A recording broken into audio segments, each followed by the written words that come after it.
Good day, Africa. Welcome to another edition of AAU Talks on AAU TV. My name is Sedi Kwashiga.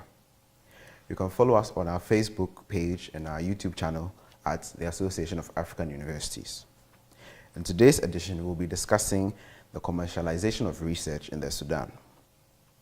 Let's pause here for a quick break, and when we return, I'll introduce our guests who will help us discuss the topic some more. Please stay tuned.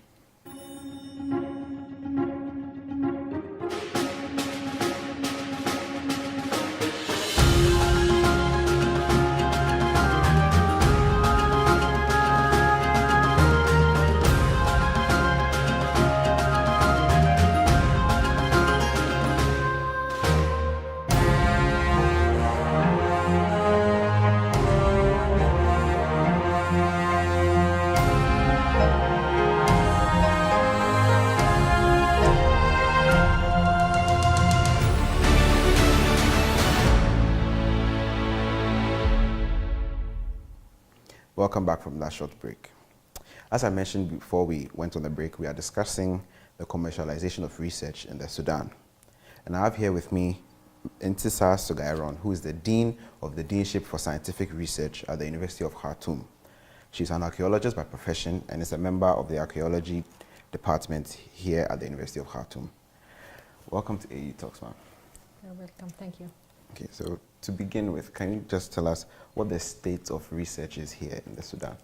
Okay, the state of research, I believe that it is going well. People here are doing their best, despite the fact that there is meager resources as far as funding and other issues that you know all around Africa. But they are doing their job, really.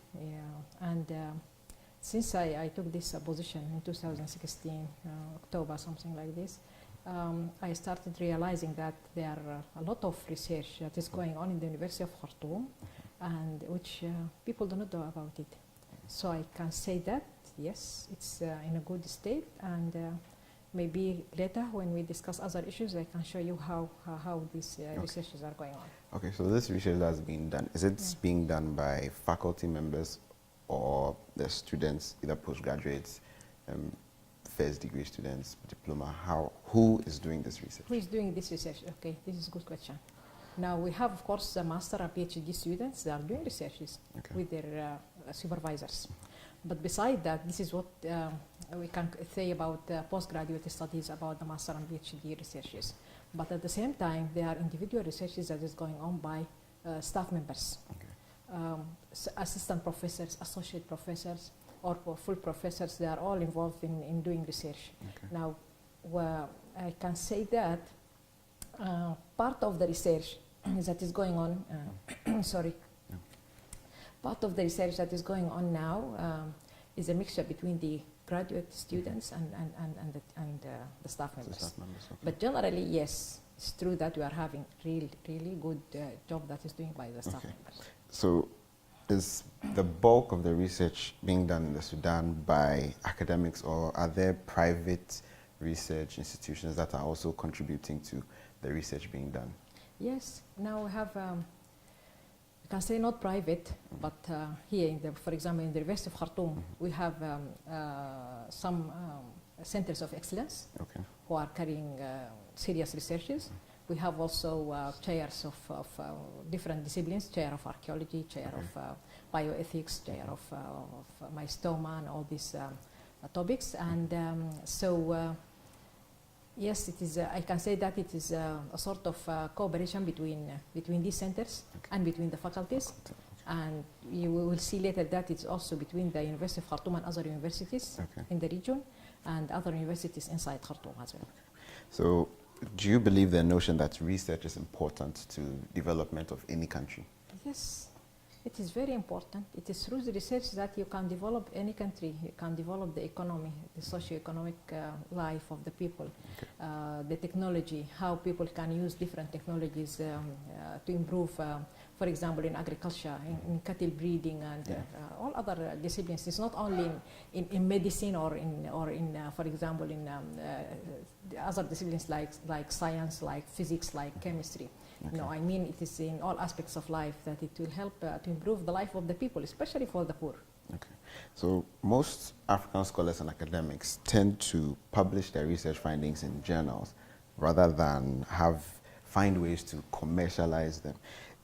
Do you agree with the idea that most of this happens because it's the more you publish that facilitates your promotion? Do you agree with that? Yes, I agree with that. Yes, as if they are in a race. You know, sometimes some of the staff members will publish, for example, 2 or 3 papers in a year because they want a certain number for the promotion. Usually, they are producing these papers for promotion. Okay. It's not for commercialization. Okay, and this is important for them because through this promotion, they can get a better situation. And of course, this also will help them if they want to be expatriates to go outside Sudan. And this is the case, by the way, for the University of Khartoum. Okay. People will get promoted from assistant professor to associate professors using these papers, and they will just travel to the Gulf countries to work there.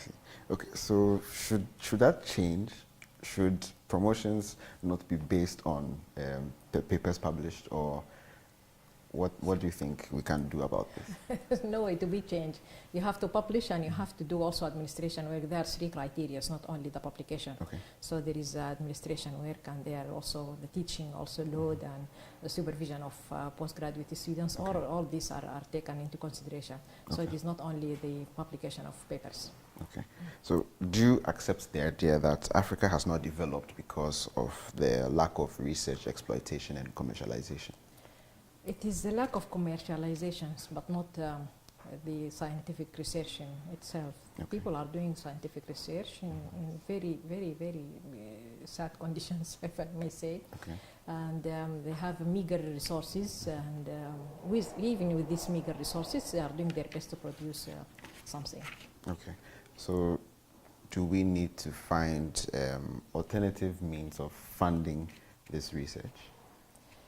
First, we have to say that our governments, you know that they have been convening for a long time. In 2007, for example, in Addis Ababa, they decided that at least 1% of of the GDP should be for at least 1% for the scientific research. But you know that here, even in Sudan, last year, the vice president of the republic, he said that, okay, now we are going to increase the percentage of that allocated for research. It's going to be 1%. That is what he said last year, actually, but nothing happened. Okay. And if we put into consideration that was decided in 2007, and we are supposed by 2020 to reach that level and more, not only 1%. So without this, of course, the leaders should follow the resolutions of the African Union. Yes. They are not doing it, of course. And of course, it depends on politics at the end. And this, of course, will lead us to talk about why they are not commercializing, because we do not have a strategy, the government strategy towards the development of the country. Okay. How they are going to develop the country, we need research in this area, we need research in that area. Yeah. And when they decide that, then research can develop. But without that, the researchers will do their work, and then they will keep it in books, and then the books are on the shelves, and nobody knows about it. Okay, so does that fall on the researchers to take their research and possibly show to the government that this is what we have done and this is what you can get from it? Yes, the previous director of this the deanship has tried his best, actually. He went even to the Minister of Cabinets, and he has shown all the research that is going in the University of Khartoum, and he get promises from the ex-vice president, and nothing happened, of course. So stop there. But we have to try. For example, now we are having really a sort of, can say, uprising in the Ministry of Higher Education. In the last year, they have actually started having a sort of exhibitions, showing all the mature technologies that the universities are having, not only the University of Khartoum, many universities from the country, from Khartoum and from other parts, of course, of the country. And they came here, the Minister of Higher Education, and they have showed their, what they have, the outcome and the products for the people. And the ministry had invited all the investors, the businessmen, and even the government institutes to come and see what is going on. Actually, I haven't followed that, and I don't know whether that has given its fruits or not. Okay, so leading into this, there's usually a lot of talk of university and industry linkage and partnership. Is that the way to go? Yes, ideally. that is the way to do it. I will give you an example of somebody in the Faculty of Agriculture. This one is really doing a great job as far as scientific research without even asking for money. Okay. Now he developed, for example, a type of a maize, sugary maize that can produce sugar about 250 kilos for one fadan. One fadan is about 2,400 meters. Okay. So in this piece of land, you can produce this sugary maize, and from this, the poor man can get sugar, okay, which is cheaper. Okay. Cheaper, and if I can say that if I got it for 5, for example, at the market, it can be for £1, for example. Okay.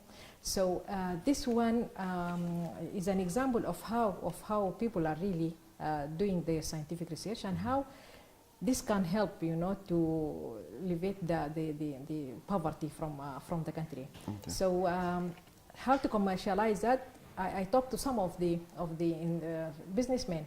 Examples, one of the businessmen were having an industry of producing jams and biscuits and all this stuff, and they said, look, you need sugar, and you can get cheaper sugar. Yeah. You can just plant so and so and so, and you can get them. Say, hey, where is this? I said, this is one of the experts at the University of Khartoum, one of the researchers, one of the staff members at the Faculty of Agriculture who has done this. And not only this one, but he also has done many other things, which we don't, I think, have time just to narrate it now. Okay. So that is just one step that you have taken to sort of improve this linkage. Could another way be that when they're developing curricula for students, you involve these industry partners so that you know what exactly it is that they are looking for in students, so that when students finish our universities, they can easily fit into the industries, and that could possibly help with development. Is that something that you can look at? Yeah, but sometimes I feel that the businessmen, they feel that this is risky. So they do not want even to try. We have only one of these businessmen who is doing what is called DAL group, and he's having now some sort of connections with the Faculty of Science. He's looking for some materials to help him to preserve as preservatives for the food, that is now this is one of the connections between these people. Another connection is with Faculty of Engineering, Faculty of Architecture, with the Ministry of Mining and Oil, and they are doing some joint research together, which can help. But to know, I told you it is a country policy and a strategy, and if we can know from the beginning what the government wants us to do, then we can orient our students towards certain type of researches. And for the private sector, it is difficult to get involved, because they feel that this is just a risk. Okay. So what is the state of research collaborations with other universities? Okay, this will get me back to what the Ministry of Higher Education is trying now to do.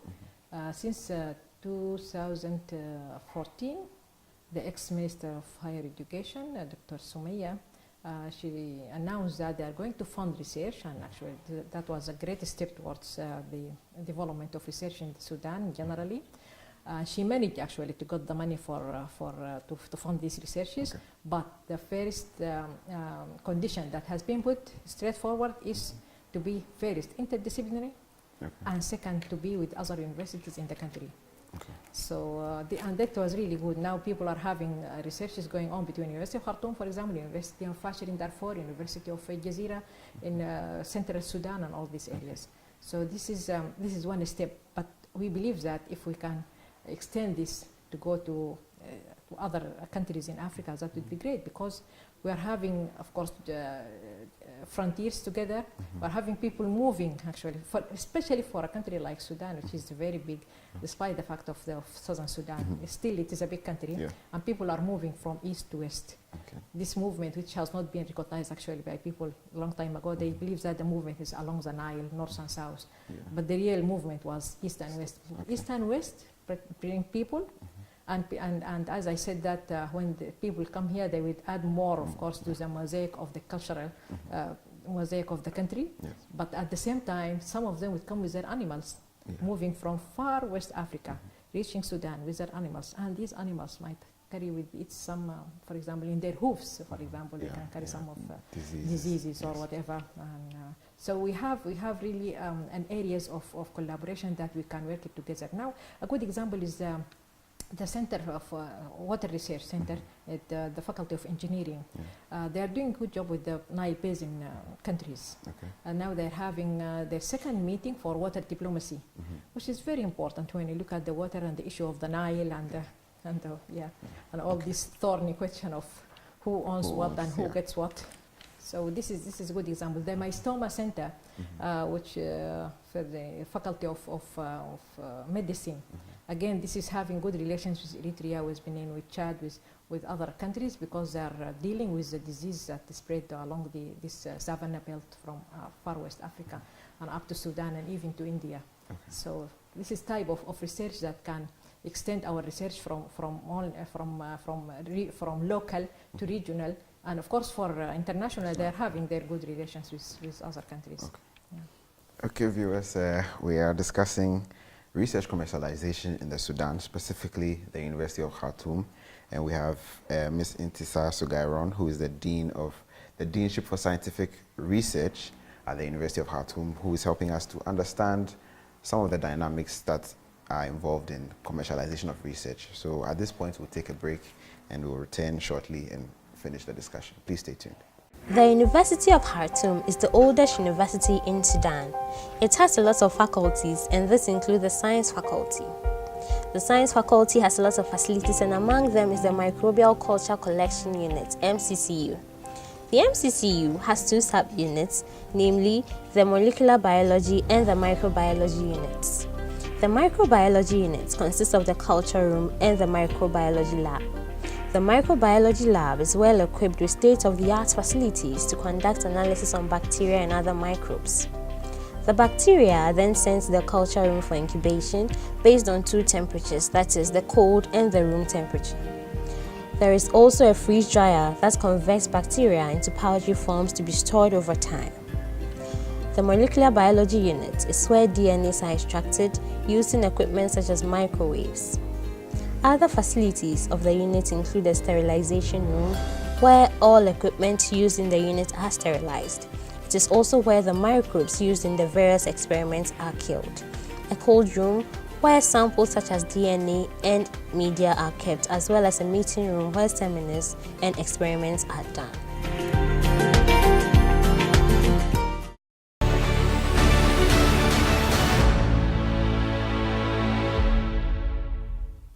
Welcome back, viewers. We are discussing research commercialization in the Sudan, and we are at the University of Khartoum speaking to Intisar Sugairon, the Dean for the Deanship of Scientific Research, and she's helping us understand some of the dynamics of research and research commercialization here in the Sudan.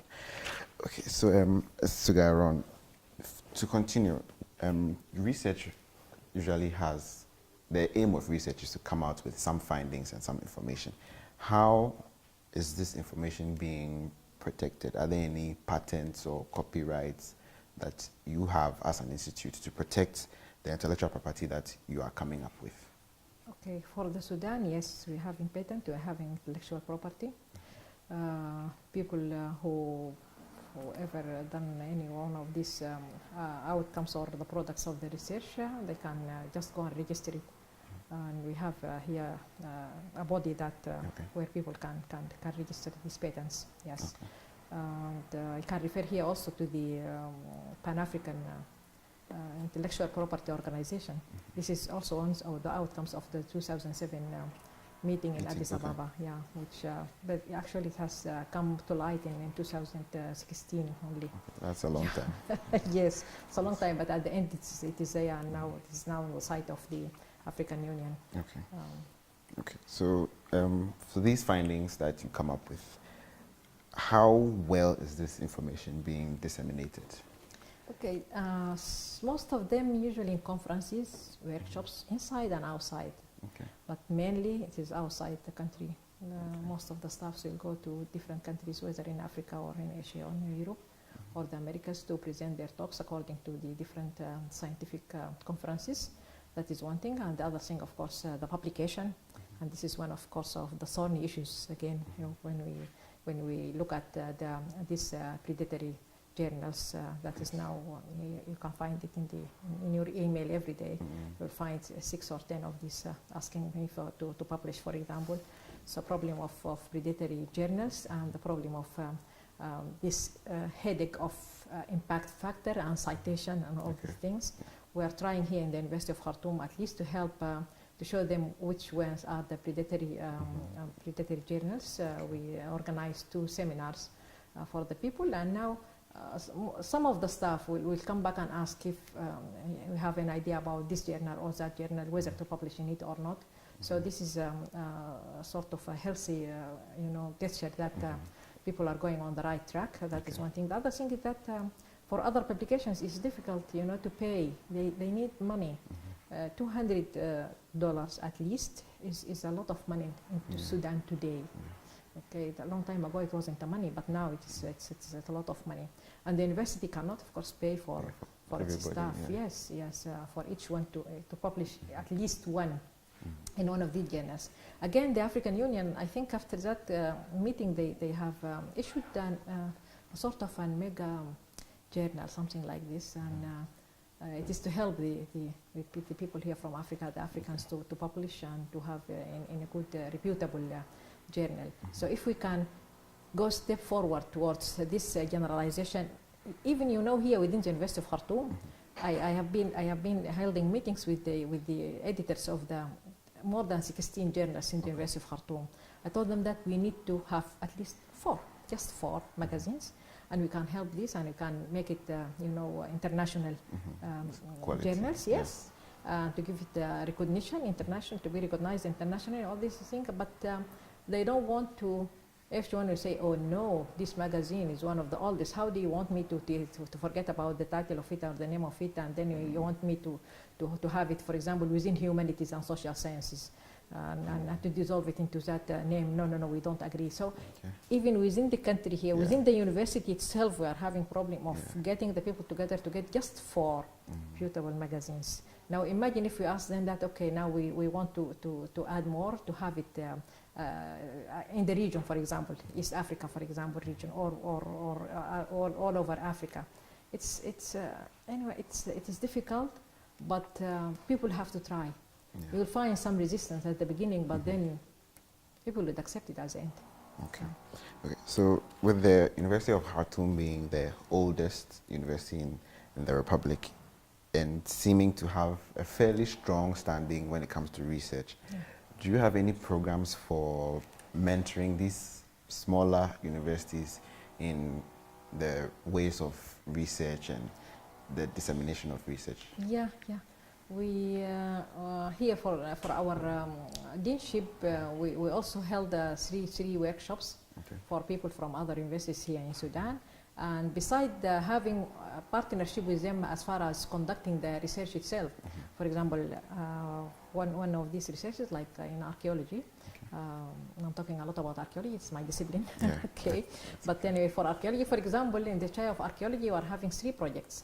One of these projects now, we are partnering that with the University of Al-Fashir in Darfur, because I have been there twice, and I recognize that they are having a center for collecting this heritage, and then I told them, why not be part of our project about this cultural map of the Sudan, and they said they welcome it, of course. And now we are having some sort of work. This work started, but I discovered that also we need to do some training for the people there for how to collect this heritage, and how to document it and all this stuff. So I have to find another partner that is from the Ministry of Culture, because they're having a center for this cultural heritage and all that. They have good relations, they have good experts there. So now we are going to organize 3 or 4 workshops during 2019 for the people from different universities in the country. So this is one way of at least helping other universities in, Okay, so finally, to close off the discussion, is there any advice that you have for the rest of the higher education fraternity and possibly African governments as to why they should give research some more priority? Yes. Oh, please, okay. African leaders, apply to your organization conditions and regulations and resolutions. Those leaders are really giving a lot of money. It is like just like here in Sudan, a lot of money to security and army. And security and army, not for the security of the people of Sudan, but for the security of their chairs or their thrones, if you want to keep it. So now they need to understand that if you want to secure this, you need to secure the scientific research. Without scientific research, you cannot develop your country. When you develop your country, then people will like you, and then you can stay in your throne or your chair for forever.